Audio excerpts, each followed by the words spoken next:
Hamas आज खुद बोलेगा टीवी 9 भारतवर्ष पर। गाजा पर फिर इजराइल का धुआंधार अटैक हुआ। इस बीच आपको बता दें, गाजा में आज भी उठ रहा है धुएं का गुबार। लगातार हो रही है इजराइल की तरफ से बमबारी।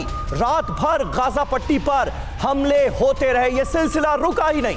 इजरायली बमबारी से तबाह हो रहा है गाजा। तस्वीरें आपके सामने हैं। गाजा पट्टी पर लगातार ताबड़तोड़ हमले इजराइल की तरफ से जारी हैं। एयर स्ट्राइक हो रही है, जबरदस्त बमबारी की जा रही है, मानो इजराइल ने कसम खा ली है पूरे गाजा को मिटाने की। और आइए अब आपको आगे बढ़ने से पहले गाजा पट्टी की लाइव तस्वीरें हम दिखाने जा रहे हैं। और ये लाइव तस्वीरें बताती हैं कि तबाही किस तरह बेइंतहा तबाही मची है गाजा पट्टी में। इजरायली बमबारी लाइव, और ये लाइव तस्वीरें बताती हैं कि गवाही है कि अभी हालात गाजा पट्टी में क्या हैं। हर तरफ मलबा बिखरा हुआ है और हर तरफ तबाही मची हुई है। बहुत ही दर्दनाक तस्वीरें गाजा पट्टी में जिस तरह से रात भर बमबारी हुई है, आप देखिए। उसके बाद सुबह की ये तस्वीरें ये बता रही हैं कि किस पैमाने पर बर्बादी और तबाही हुई है। गाजा पट्टी की तमाम इमारतें जमींदोज नजर आ रही हैं इन तस्वीरों में। ये गाजा पट्टी की लाइव सिचुएशन है। ये लाइव तस्वीरें टीवी 9 भारतवर्ष आपके सामने रख रहा है। और इन लाइव तस्वीरों पर क्योंकि हमारी नजर लगातार बनी हुई है, इसलिए हर 10 मिनट 15 मिनट के बाद एक जोरदार हमला होता है, धुएं का गुबार उठता है और कोई ना कोई इमारत जमींदोज नजर आती है। यह गाजा पट्टी की लाइव तस्वीरें, लाइव सिचुएशन बता रही हैं कि इस वक्त वहां पर क्या हालात हैं। और सुमित चौधरी हमारे साथ इस वक्त अश्कलोन से जुड़ रहे हैं। सीधा सुमित चौधरी के पास चलेंगे क्योंकि लाइव इस वक्त वो मौजूद हैं उस जगह से जो वॉर जोन वाला इलाका है जहां पर लगातार बमबारी हुई। हमारे साथ तमाम खास मेहमानों का पैनल भी जुड़ रहा है। मेजर जनरल रिटायर्ड संजय सोई साहब जुड़ रहे हैं, रक्षा विशेषज्ञ के तौर पर महेश सचदेव जी हमारे साथ जुड़ रहे हैं, पूर्व राजदूत के तौर पर ग्रुप कैप्टन रिटायर्ड डी के पांडे जी हमारे साथ जुड़ रहे हैं, रक्षा विशेषज्ञ के तौर पर ब्रिगेडियर रिटायर्ड DS त्रिपाठी साहब हमारे साथ जुड़ रहे हैं, रक्षा विशेषज्ञ के तौर पर। आप तमाम मेहमानों का स्वागत है और चर्चा करेंगे, लेकिन सबसे पहले मैं सुमित के पास जाऊंगी। सुमित, इस वक्त जो तस्वीरें आ रही हैं वो वाकई डरा देने वाली हैं।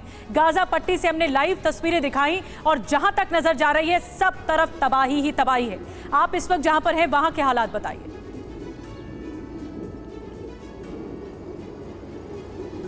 देखिए, मैं अश्कलोन में हूं और ये वो इलाका है जो गाजा पट्टी के बहुत करीब है, करीबन 15 किलोमीटर की दूरी पर है और यहीं से लगातार ज़्यादातर मूवमेंट की जा रही है। अभी जब मैं आपसे बात कर रहा हूं तो लगातार मैं ऊपर एयरक्राफ्ट की आवाज़ सुन रहा हूँ। फाइटर एयरक्राफ्ट से लगातार यहाँ पर उड़ान भर रहे हैं लगातार यहाँ पर। और इसके अलावा जो लोअर उस पर है यहाँ पर हेलीकॉप्टर अटैक, हेलीकॉप्टर्स लगातार गाजा की तरफ जाते हुए हमने कई बार देखे।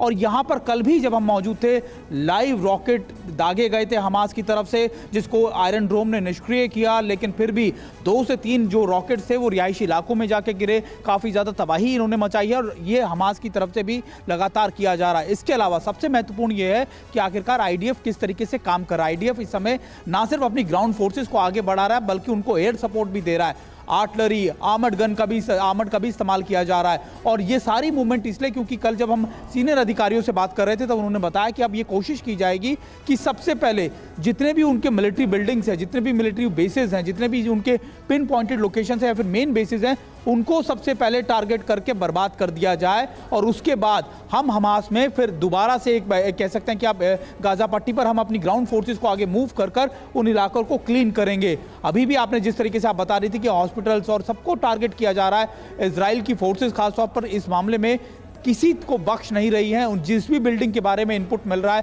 क्योंकि कहा यह भी गया कि हमास के कई लड़ाके जो थे वो हॉस्पिटल के शेल्टर्स के पास जाकर छुप गए, वो कई जगहों पे इधर अपना बेस बना रहे थे। तो जहां जहां इनपुट मिल रहा है इजराइल सुमित, क्योंकि आप गाजा पट्टी से सिर्फ 15 किलोमीटर दूर के इलाके एश्कलोन में इस वक्त हैं, आप इजराइल से हमारे साथ लाइव जुड़े हुए हैं, क्या अभी भी हमास के लड़ाके इजराइल के तमाम इलाकों में मौजूद हैं? उन्हें एलिमिनेट नहीं किया जा सका है 75 घंटे गुजर जाने के बावजूद भी?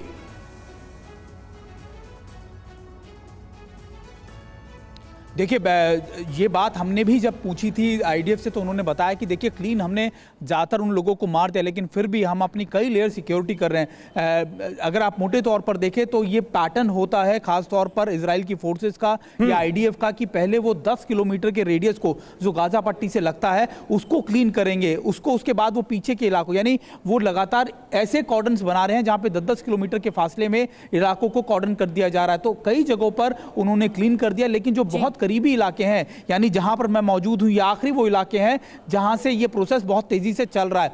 तो ये लगातार यहां पर ना सिर्फ ये लोगों को उन घरों को सर्च कर रहे हैं, हर रेजिडेंशियल एरियाज में जा रहे हैं, हर घरों में जा रहे हैं। बिल्कुल बड़ी बात सुमित आप कह रहे हैं कि सबसे बड़ा जो टारगेट था हमास का वो रेसिडेंशियल एरियाज थे।